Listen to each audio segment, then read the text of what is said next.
మన తెలుగు రెండు రాష్ట్రాలు ఆంధ్రప్రదేశ్ తెలంగాణ రాష్ట్ర ప్రజల సోదర సోదరీమణులందరికీ నా హృదయపూర్వక నమస్కారాలు. తెలంగాణ మరియు ఆంధ్రప్రదేశ్ రాష్ట్రంలో ప్రస్తుతం జరుగుతున్న ఈ పరిణామం ప్రజాస్వామ్యానికి పెద్ద మాయన మచ్చ. ప్రజల సమస్యల గురించి చర్చించాల్సిన శాసనసభకు కేవలం తమ రాజకీయ అహంకార వేదికగా మార్చుకోవడం లేదా శాసనసభకే రాకుండా ఉండడం ఎంతవరకు సమంజసం, ఎంతవరకు ప్రజాస్వామ్య పద్ధతి?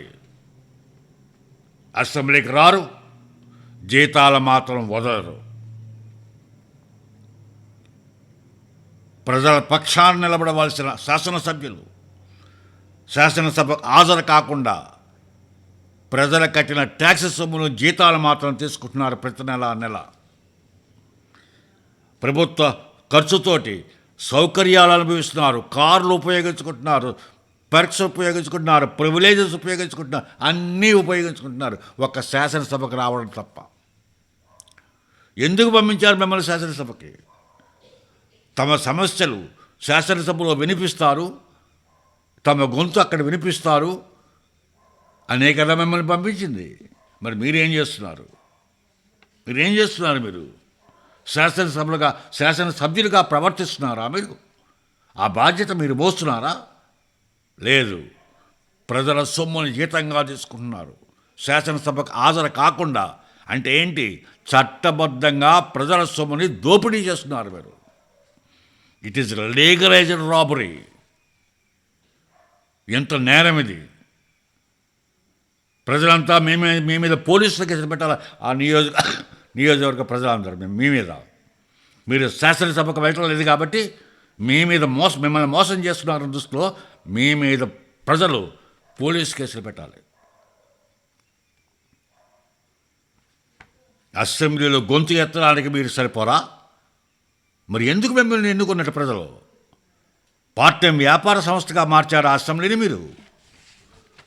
ఇక తెలంగాణ విషయానికి వస్తే గత 2 సంవత్సరాల బట్టి మాజీ ముఖ్యమంత్రి చంద్రశేఖరరావు గారు అసెంబ్లీ ముఖం చూడలేదు. గత 10 సంవత్సరాలు పరిపాలించేసినప్పుడు ఫామ్ హౌస్ నుంచే పరిపాలించాడు.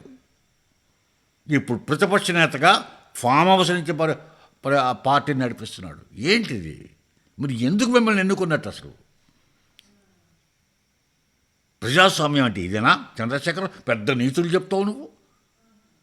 నా అంత చిత్తశుద్ధుల నాయకుడు లేడు, నా అంత ఇంటిగ్రిటీ ఉన్నవాళ్ళు లేడు అని స్టేజ్లో ఎక్కువ ఉపన్యాసాలు చేస్తావు. ఏమైనా నీ శుద్ధుడి మాటలు, ఏమైనా నీతి మాటలు, అన్నీ అబద్ధాలు. నోరిప్పితే అబద్ధం నీ నోటమట. అదే నేర్పవు నీ శిష్యుడికి కూడా, జగన్మోహన్ రెడ్డికి. ఆయన నిన్ను మించిపోయాడు అబద్ధాలు ఆడడంలో.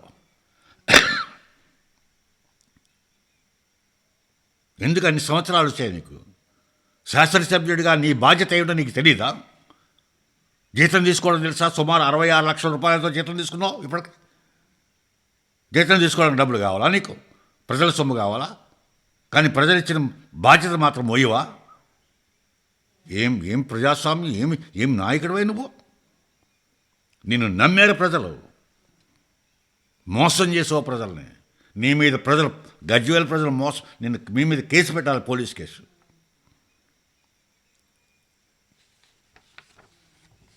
మాట్లాడితే చంద్రబాబు నాయుడు మీద పడిపోతావు నోరుచుకొని. నీలాగా చిత్తశుద్ధులైన మనిషి కాదు అతను. శాంత స్వభావుడు, మంచివాడు కాబట్టి ఇంకా ఊరుకున్నాడు నువ్వు ఎన్ని మాటలు మాట్లాడినా. బుద్ధుండక్కర్లే నీకు? 70 సంవత్సరాలు దాటిన మనిషివి, ఒక రాష్ట్రానికి 10 సంవత్సరాలు ముఖ్యమంత్రిగా పనిచేసిన మనిషివి. నీ బాధ్యతలు మర్చిపోయి నువ్వు ఎదుటివాడిని ఈసరిస్తావా, హేళన చేస్తావా? ఇక ఆంధ్రప్రదేశ్ రాష్ట్రానికి వస్తే మరీ వింత. అక్కడ ఆయన చెప్పే మాట అసలు నిజంగా సమంజసమైన మాటేనా అది? ఒక బుద్ధున్నవాడు చెప్పే మాటేనా అది?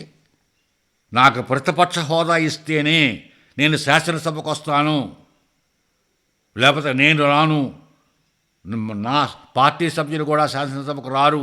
ఏం మాటలు ఇవి? నువ్వు అసలు రాజకీయానికి పనిచేస్తావా? నిన్ను ఏదో కర్మగాలి ప్రజలు నీకు 5 సంవత్సరాలు అధికారం ఇచ్చారు. రాష్ట్రాన్ని ముంచేసావని ఇష్టం వచ్చినట్టుగా 10 లక్షల కోట్ల అప్పులు చేసి అధోగతి పాలు చేసావు రాష్ట్రాన్ని. అయినా సరే నీకు బుద్ధి మారలేదు. ఇంకా రాష్ట్రాన్ని ప్రతిపక్ష పార్టీలో ఉన్నప్పటికీ ఇంకా రాష్ట్రం మీద కసే తీర్చుకుంటున్నావు నువ్వు ప్రజల మీద.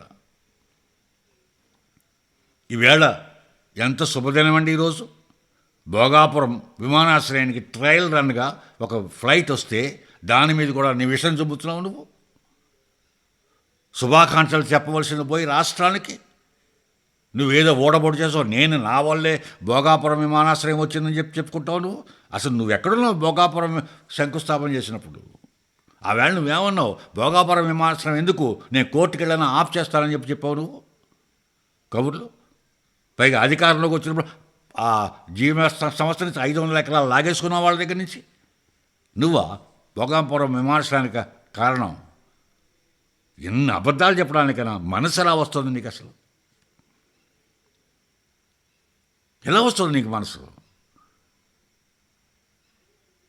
ఎలా తీసుకుంటున్నారు నీ 10 మంది ఎమ్మెల్యేలు అసెంబ్లీకి రాకుండా, ప్రజల సమస్యలు తీర్చకుండా ఎలా తీసుకున్నారు జీతాలు? సిగ్గుండాలి కదా వాళ్ళకి. ఎలా తీసుకుంటారు జీతాలు? ప్రజల సొమ్ము, మాది సొమ్మది, మేము కష్టపడి గడితే వచ్చిన సొమ్మది. ఆ సొమ్ము నుంచి మీరు ఏమీ పని చేయకుండా ఆఫ్టర్ ఆల్ ఒక 2 రోజులు ఉద్యోగం రాకపోతే జీతం కట్ చేస్తారు ఆఫీసులో. మీరు సంవత్సరాల తరబడి, నెలల తరబడి అసెంబ్లీకి రాకపోతే జీతాలు తీసుకుంటున్నారు. మీరు ఎలా తీసుకుంటున్నారు? సిగ్గుండాలి కదా మీకు. ప్రజలు ఇచ్చిన బాధ్యత నెరవేర్చినప్పుడు, ప్రజలు ఇచ్చిన బాధ్యత మీరు మోయలేనప్పుడు మీరు జీతాలు ఎలా తీసుకుంటున్నారు? మీకు సిగ్గుండాలి కదా.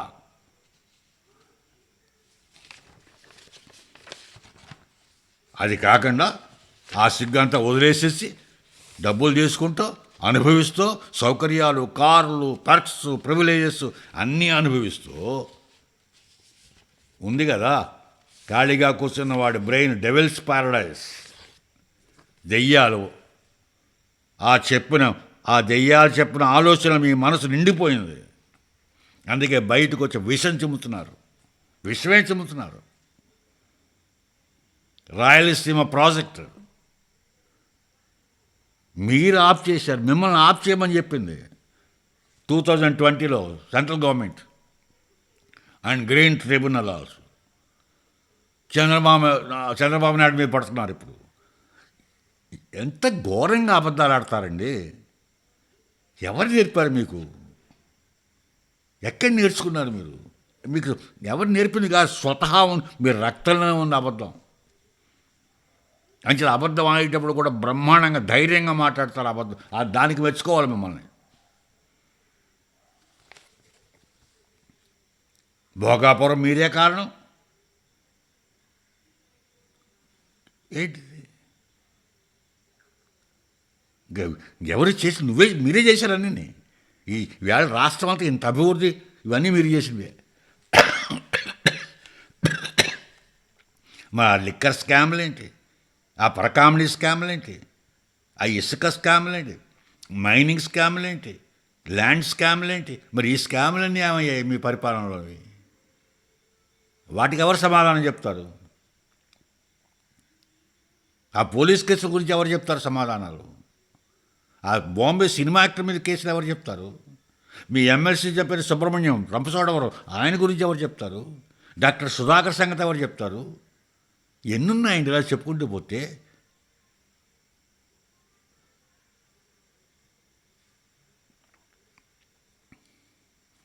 మీకు ఇంకా అధికారంలోకి రావడం కల్లా మీ పార్టీకి భవిష్యత్తు లేదు. నేను మొన్నే చెప్పాను ఒక 6 నెలల క్రితం టీవీ వీడియోలో, మీ పార్టీలో ఉన్న వాళ్ళు ఎప్పుడైనా తెలుసుకుని మీ పార్టీ నుంచి రాజీనామా చేసి కాంగ్రెస్లో చేరిపోండి అని చెప్పాను. ఇవాళ గట్ట రేపైనా జరుగుతుంది గ్యారెంటీగా. మిమ్మల్ని ఏమి నమ్మరు వాళ్ళు కూడా ఎప్పుడు పోదామా అని చూస్తున్నారు, అవకాశం గురించి చూస్తున్నారు వాళ్ళు కూడా. వాళ్ళకి అర్థమైపోయింది దీంట్లో భవిష్యత్తు లేదురా, ఇంకా మనం దీంట్లో ఉంటే మనకు రాజకీయ భవిష్యత్తు ఉండదు అని చెప్పి అందరికీ అర్థమైపోయింది. ఎవడో ఉండడు, నీ కూడా ఎవడో ఉండడు. మీకు అనుంగ మిత్రుడు మీ విషయాలు అన్నీ తెలుసు. విజయసాయిరెడ్డి మీకు కూడా ఉండలేదు, ఇంకా ఉంటాడు మీకు కూడా. కాకపోతే ఉంటే ఆ చివరెడ్డి భాస్కర్ రెడ్డి ఉండాలి. చివరెడ్డి భాస్కర్ ఉండి ఏం చేస్తాడు? జగన్లో కూర్చున్నాడు. ఇప్పుడు అతనేం చేయగలడు? ఏమి చేయలేడు. అంచేది మీ పార్టీ క్లోజ్, మీరు క్లోజ్. కానీ ఈ విషయంలో నేను ఇప్పుడు ఆఖరిని చెప్పబోయే విషయం తెలంగాణ ముఖ్యమంత్రి గౌరవనీయులు రేవంత్ రెడ్డి గారికి చెప్పబోతున్నాను. ఇంతవరకు మీకు ఆంధ్రప్రదేశ్ ప్రజలు మీ మీద గౌరవం చూపిస్తున్నారు, మీ మీద అభిమానం చూపిస్తున్నారు, మీ మీద ప్రేమ చూపిస్తున్నారు. కానీ అది పాడు చేసుకోకండి. మీరు చంద్రశేఖరరావు యొక్క వలలో పడి చంద్రబాబు నాయుడు గారిని పేరు ఉపయోగించుకుని మీరు కూడా రాజకీయ లబ్ధి పొందాలనుకుని మొన్న అసెంబ్లీలో చంద్రబాబు నాయుడు గారు నేనే ఆఫ్ చేయించాను రాయలసీమ ప్రాజెక్టు అని ప్రకటించడం చాలా తప్పు, చాలా తప్పు. రేవంత్ రెడ్డి గారు 2020లోనే సెంట్రల్ గవర్నమెంట్ ఆఫ్ చేసింది. ఆయన 2024లో ముఖ్యమంత్రి అయ్యాడు. ఆయన 2020లో ముఖ్యమంత్రి ఆయన కాదు, జగన్మోహన్ రెడ్డి. ఆయన పేరు ఎందుకు చెప్తారు మీరు అసెంబ్లీలో? రేవంత్ రెడ్డి గారు చాలా తప్పు చేశారు. మీరు ప్రజలు మిమ్మల్ని గౌరవిస్తున్నారు, గౌరవాన్ని నిలబెట్టుకోండి మీరు. అంతేగాని చంద్రశేఖరరావు విషాన్ని కక్కే చంద్రశేఖరరావు మాయలో పడ్డారా? మీకు కూడా చరిత్ర ప్రజలు క్షమించరు మిమ్మల్ని. ప్రజలు క్షమించరు మిమ్మల్ని. రేవంత్ రెడ్డి గారు ఇప్పటికి చాలా గౌరవిస్తున్నారు ఆంధ్రప్రదేశ్ ప్రజలు కానీ తెలంగాణ ప్రజలు కానీ. తెలంగాణ ప్రజలకు నిజం తెలిసిన రోజునే మిమ్మల్ని కూడా నమ్మరు. చంద్రశేఖరరావుని ఇప్పుడు ఎలాగైతే తీసి పారేస్తున్నారో మిమ్మల్ని కూడా అలాగే తీసి పారేస్తారు ప్రజలు, నిజం తెలిసిన రోజునే. అంచేత అబద్ధాలు చెప్పకండి. అందులో ముఖ్యంగా దేవాలయం లాంటి అసెంబ్లీలో అసలు అబద్ధాలు చెప్పకండి. మీరంటే గౌరవం ఉంది, మీరంటే ధైర్యవంతులని నమ్ముతున్నాం మేము. నిజం చెప్తారని నమ్ముతున్నాం. నిజమే చెప్పండి. అలా చెబుతారని ఆంధ్రప్రదేశ్ తెలంగాణ రెండు రాష్ట్రాలు కూడా సోదరీమణులుగా కలిసి ఉంటారని, శాంతియుత జీవనం సాగిస్తారని కోరుకుంటున్నాను, ఆశిస్తున్నాను. ఆఖరిని ప్రతిసారి అడిగే క్వశ్చన్ ఒకటి: శాసనసభకు హాజరు కాని ఎవరైనా సరే, ఏ శాసనసభ్యుడైనా సరే అతన్ని అనర్హత వేటు వేయాలా అక్కర్లేదా? మళ్ళీ రాబోయే 6 సంవత్సరాల్లో అతను ఏ ఎన్నికల్లో పాల్గొనకుండా అతన్ని బ్యాన్ చేయాలా చేయక్కర్లేదా అని చెప్పి ఈ విషయం మీద మీ అభిప్రాయాన్ని కామెంట్స్ కింద తెలియపరచండి. అలాగే నా ఛానల్ని సబ్స్క్రైబ్ చేయండి బెల్ ఐకాన్తో. జై హింద్.